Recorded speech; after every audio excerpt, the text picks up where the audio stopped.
Little James India academy junior high school, Hapur, Uttar Pradesh, India presents The Goose with the Golden Eggs in Hindi, सोने के अंडे देने वाली हंसनी। बच्चों, बचपन में सुनी हुई और बचपन में पढ़ी हुई कहानियाँ बच्चों को समझदार बनाती हैं और उनको सांसारिक व व्यवहारिक ज्ञान भी प्रदान करती हैं। एक अच्छी कहानी बच्चों पर, परिवार पर, पूरे समाज पर, देश पर, यहाँ तक कि पूरे ब्रह्मांड पर अपना अच्छा असर दिखाती है। बच्चों, समय में तेजी से परिवर्तन हो रहा है। आप विद्यालय भी नहीं जा पा रहे हैं। समय के साथ साथ कहानियों में और उनमें निहित नैतिक शिक्षा में भी परिवर्तन आना चाहिए। प्राचीन काल की कहानियों में से एक कहानी सोने के अंडे देने वाली हंसनी का नया रूप आपके सामने प्रस्तुत है। आइए सुनते हैं कहानी the goose with the golden eggs, सोने के अंडे देने वाली हंसनी। एक गांव में एक गरीब किसान रहता था। एक दिन जब वो अपने खेत से लौट रहा था तो उसे रास्ते में एक घायल हंसनी मिली। वो हंसनी को अपने साथ अपने घर ले गया। किसान और किसान की पत्नी ने हंसनी की खूब सेवा की। हंसनी ठीक हो गई। अब वो किसान के घर में ही रहने लगी। एक सुबह उन्होंने देखा कि हंसनी ने एक अंडा दिया था, लेकिन अंडे का रंग सफेद नहीं था, वो सुनहरा था। किसान ने सोचा, यह अंडा बेकार है, ये फेंक देता हूँ। लेकिन उसकी पत्नी ने कहा कि अंडा तो सोने की तरह चमक रहा है, इसे फेंको मत, इसे किसी सुनार को दिखा दो। अगर यह सोना हुआ तो हमारी गरीबी खत्म हो जाएगी। किसान डरते डरते बाजार गया। सुनार ने वो अंडा खरीद लिया। किसान और उसकी पत्नी खुश हो गए। हंसनी रोज एक सोने का अंडा देती थी। सोने के अंडों को बेचकर किसान जल्दी ही अमीर हो गया। एक दिन किसान सोने का अंडा बेचकर खेत में काम करने चल दिया। उसने सोचा, हंसनी के पेट में बहुत सारे सोने के अंडे होंगे, मैं हंसनी को मारकर सारे अंडे ले लेता हूँ। ऐसा सोचकर किसान घर की तरफ खुशी खुशी चल दिया।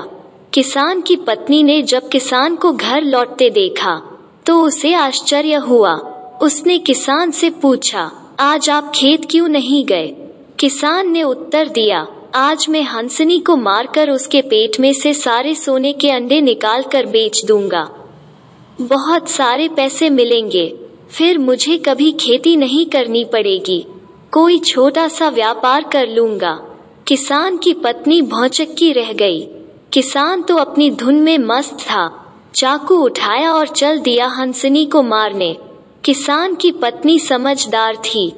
उसे पता था कि हंसनी को मारने से हंसनी तो मर ही जाएगी, साथ में सोने के अंडे से भी हाथ धोना पड़ेगा। उसने किसान का रास्ता रोका, समझाने की कोशिश भी की, लेकिन किसान कुछ भी समझने को तैयार न था। किसान की पत्नी ने हंसनी को अपने हाथों में उठा लिया और बोली, आप पहले एक काम करो, इस बार फसल उगाते समय 10 गुना बीज डाल देना, हमको एक साथ ही 10 गुनी फसल मिल जाएगी। उसके बाद हम हंसनी को मारकर उसके पेट में से सारे अंडे निकाल लेंगे। किसान पत्नी के समझाने पर मान गया।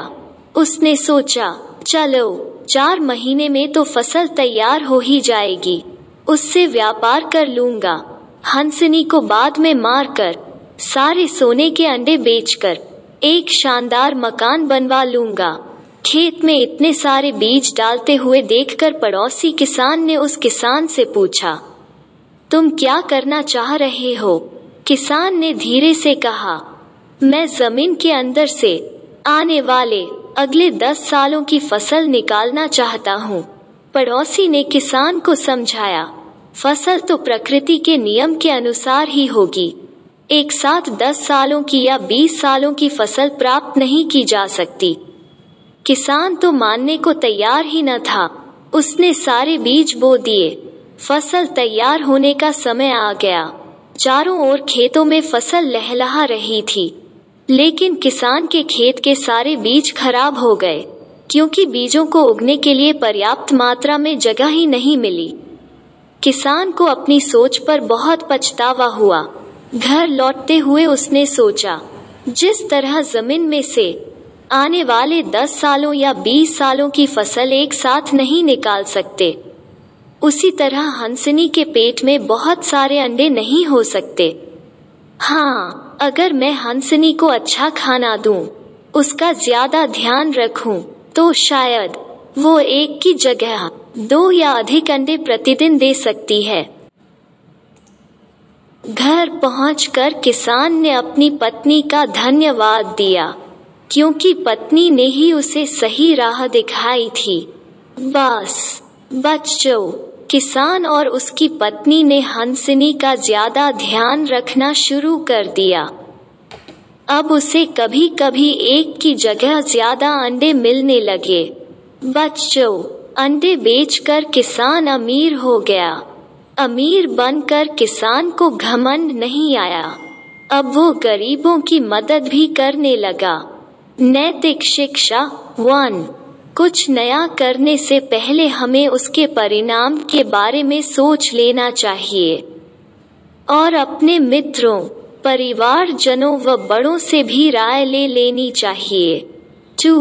हमको अपने बड़ों व बुजुर्गों का सम्मान करना चाहिए, क्योंकि वे हमसे अधिक सांसारिक और व्यावहारिक ज्ञान रखते हैं। 3. हमें धनवान होने का घमंड नहीं करना चाहिए। 4. हमें जरूरतमंद लोगों की सहायता करनी चाहिए। 5. हमें लालच नहीं करना चाहिए। 6. हमें मेहनत करने से भी नहीं घबराना चाहिए। बच्चों, सीखिए जहाँ से भी अच्छी बातें, अच्छे गुण सीखने को मिलें। सीखिए, ध्यान रखिए, घर के सदस्य ही हमें अच्छा सिखा सकते हैं। परिवारजनों पर विश्वास कीजिए, जीवन सफल बनाइए। धन्यवाद। जय हिंद, जय भारत।